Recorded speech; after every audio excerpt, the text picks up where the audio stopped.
16th Sunday, second year. First reading from Jeremiah 23, 1 to 6, Psalm 23, 1 to 6, Ephesians 2, 13 to 18, and Mark 6, 32, 34. All these readings tell about the Good Shepherd. The first reading itself, Jeremiah is reminding, "Woe to you shepherds who destroy and scatter sheep of my pasture." Jeremiah 23, 1. God is telling, "Woe to you, curse to you, you are not taking care of my sheep." And then he says, "I myself will gather the remnant of my flock out of all the lands where I have driven them, and I will bring them back to their fold." Jeremiah 23, 3. That's how God reminds, I will bring them back, though I have punished them in different places, I have scattered them, but then I will gather them. And that good shepherd is the Jesus Christ. Where he says in John 10, 11, he says, "I am the good shepherd." The good shepherd lays down his life for the sheep.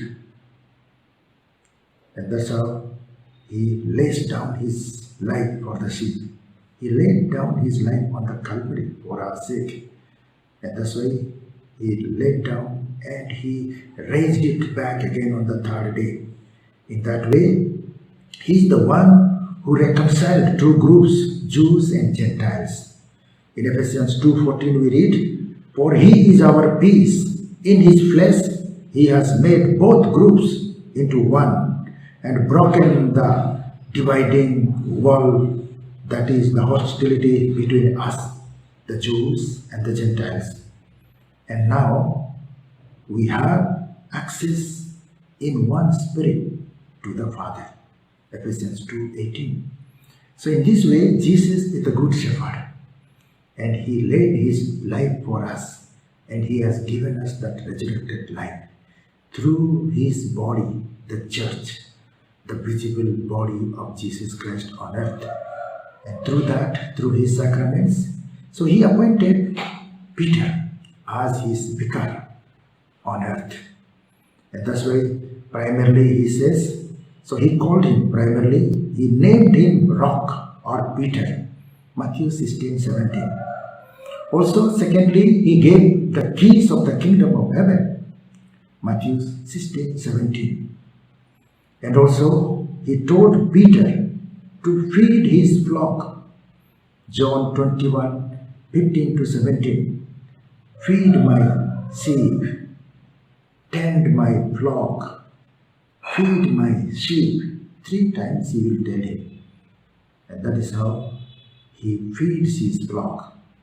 The first apostle, the first pope, the prince of the apostles. And that's why he is given all this authority to him. He built his church on his faith. He called it Kepha and Rock. On this rock I will build my church. And that is how he has built that one holy Catholic and apostolic church. And then he told him, fourthly, strengthen your brothers. Strengthen the other 11 apostles. They are your brothers. Luke 22, 31 to 32. And Peter's name always comes first. Fifthly, among all the 12 apostles, Peter's name is always first. And sixthly, Matthew and Luke always name Simon as Peter only. They just call him Peter, the Kepha, the rock. And seventhly, Peter is the one being the head of the apostles, the first pope of the one holy Catholic and apostolic church.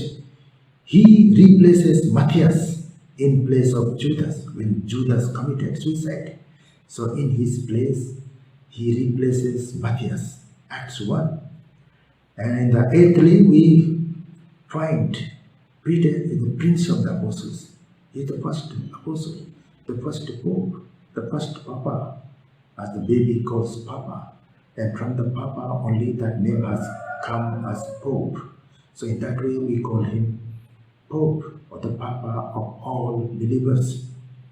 And finally, in the ninth stage, we see all the successors of Peter, because he was crucified upside down in Rome.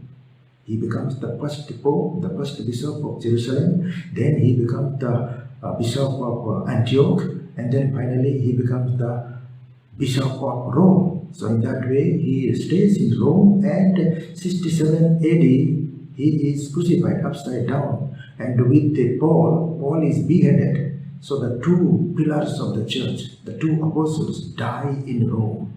And in that way, so whoever succeeds Peter is the Pope, the Vicar of Christ. In that way, people have succeeded Saint Peter. And today we have his successor, 265th successor of Saint Peter is Pope Francis. And that is how the Good Shepherd, Jesus, has kept these vicars on earth, and he is guiding us through them. And that's why on the 16th Sunday, the Mother Church is reminding us to be the good shepherds. The shepherds are the kings and the prophets and the priests. And these the three groups of people, they are the shepherds of people. They are the leaders of people. And when they do not lead, God finds them. And God himself sends his only Son, Jesus, to shepherd us, to guide us, to feed us. And today it is through the Pope, Jesus is feeding us, guiding us. And let us follow the Vicar of Jesus Christ on earth, being good sheep. Thank you.